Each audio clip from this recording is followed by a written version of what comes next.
It is election season. The election is not far away. I mean, literally, we are counting down the days. And with that means voting. And one of the things I am so excited and thrilled and like my heart is warmed by is how many people are literally voting every single day. I mean, we are breaking records, guys, from state to state, county to county, you name it. Y'all are getting out and voting. And I love it. And by the way, I've already voted myself. Full disclosure, I did vote by mail this year. I'm trying to, just as so many of us, I wanted to sort of avoid COVID at all costs and not put myself at any risk because of the patients that I see. And being a physician, I voted by mail, but I am so happy to have voted. So we're talking about how to vote in person safely during COVID. Now, I know many of you, even some of my family members I talked to, I said, well, okay, what's your voting plan, guys? And many of my family members actually want to vote in person. And if that's you, I completely understand. I mean, honestly, if we weren't in the middle of COVID, I would be in line with everyone else. There's something about that feeling of solidarity. I know my family members, they want to show up. They want to be there in person. They want to, hit the button, tap the button, pull the thing, whatever they got to do. They want to sort of have that experience. Some people are going to vote in person because they don't trust the mail. I know many of you guys actually literally want to like feel it, touch it, and be there. But the thing about this year, which is amazing, is we have more people voting than ever before. So the question is, how can you do this safely? And it's getting colder outside. And I know that not everybody has the same underlying medical condition. So let's go through our list. First of all, if I already didn't say first of all, by the way, how much of a privilege is it to be able to vote? It is such a privilege to be in this democracy where we can vote and express ourselves. Okay, first thing, y'all have seen all these lines throughout the country with people trying to vote. The first thing I would say as your friendly family doctor is if you plan to go in person, you need to have staked out your voting polling area to see what it's been like. Have there been long lines down the road like what we're seeing on the news?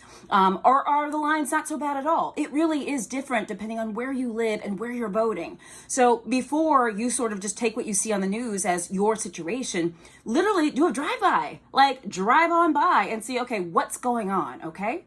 Then the other thing I would do is pick the off-peak times to go vote. Now, look, if you are going to a polling place that literally has lines all the way down like hours and hours and hours, there may not be a good time. And you may actually just need to go literally 3 or 4 hours early in the morning. That might be the case. But if that's not the case, try to go during off-peak times. But this is the other thing. I'm going to need y'all to wear layers. It is getting colder outside. Now, of course, maybe some states it's not so cold, but many states it's getting a little bit cooler. There's a chill in the air. Make sure that you dress in layers so that while you're out there waiting, you can take off layers and you can be ready to go. Wear comfortable shoes. This is not the time to have your cute shoes on or your stilettos or whatever. Even if you're coming from work, make sure you change those shoes so you can be comfortable. All of this is to make sure that you're as comfortable as possible to be able to stay in line to cast your vote, which is really what you want to do anyway. So keep that in mind. The other thing I would say too is make sure you bring snacks. If I were voting in person, I'd be bringing some snacks. I would have a duffel bag of snacks. Better yet, matter of fact, if you are going to a polling place that has a lot of people voting, bring like a little like a little roll-on, okay, like a roll-on suitcase. Yeah, I said it. You can put some snacks in there. You can put an umbrella in there. That was the other thing I was going to say is check the weather, okay? So make sure you have an umbrella or the appropriate things. So put an umbrella in there. I'd put some snacks in there, maybe a blanket if it gets a little cold. If you have a portable seat, which is the next thing I was going to recommend, is have some place to sit, okay? Bring a fold-up chair, like a chair that you might bring to a game, a baseball game or a basketball game or something like that, or that you might take to the beach. If you take a little roll-on duffel bag, and I know it sounds a little crazy, but again, if I lived in a place where there were lines all the way down the street, I would be bringing my roll-on, my carry-on suitcase with snacks, with an extra layer of clothes, maybe a blanket, an umbrella. I would have a seat so that I can sit that's fold up, like a portable seat that's comfy. Certainly comfortable shoes is very, very important. I do think it's also important to bring some water with you. Now, this is the one thing. I'm hoping you guys might be able to help me out with this. One thing is, I'm not sure what the bathroom situation is like at a lot of these polling places. I've looked online to see if I can get any information. By the way, if any of you have voted online, let me know what the bathroom situation is like. Please just write in the comments. Tell me, are there bathrooms that you're able to jump out of line and go to the bathroom, or what do you have to do? Do you have to have somebody hold your spot? That's one thing I do worry about with drinking liquids. So you may want to, if you anticipate staying in line for a while, you may want to sort of curtail your liquid intake so that you're not having to like literally go pee right away, okay?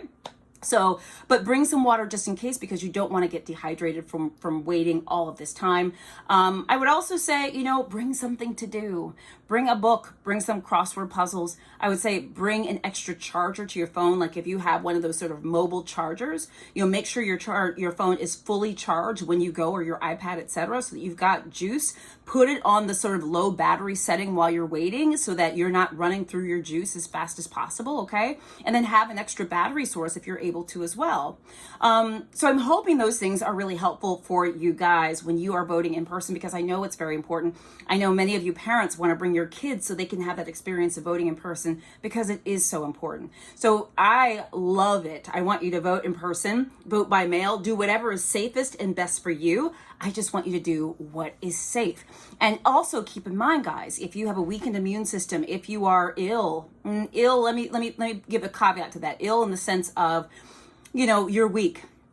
You have a chronic medical condition, something that's going on that you cannot stand in line. If you have COVID or are acutely ill, it's better, in my opinion, if you vote by mail, okay? I don't want you standing in line with COVID or any other illness, potentially getting other people sick. We do not want that. And remember, when you are in line, you still need to be 6 feet away from each other. You need to wear your mask. You need to have your hand sanitizer and things of that nature. So that does not change at all.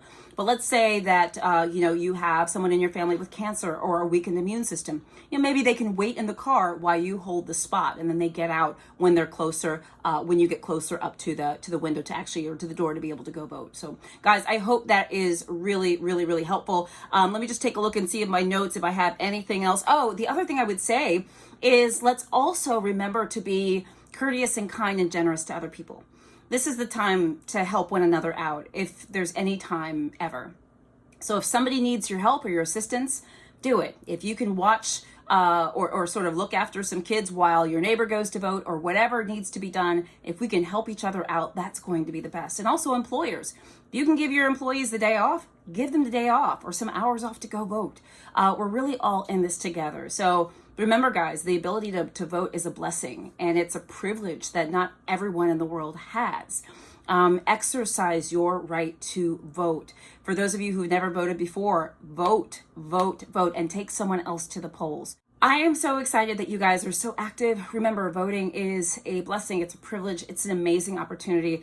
Let's all make sure either we go out to vote or we vote by mail. Just make sure that you do it safely, which we can do. Wear your mask, hand sanitizer, all that good stuff. Bring that little carry-on suitcase. That's right. If you think you're going to be in line, and put all your snacks in there, put your stool and your jacket and your raincoat and an umbrella and some water and comfy shoes and whatever you need in there to keep yourself safe and comfortable. And guys, let's make sure that we look after each other and help each other while we're at the polls.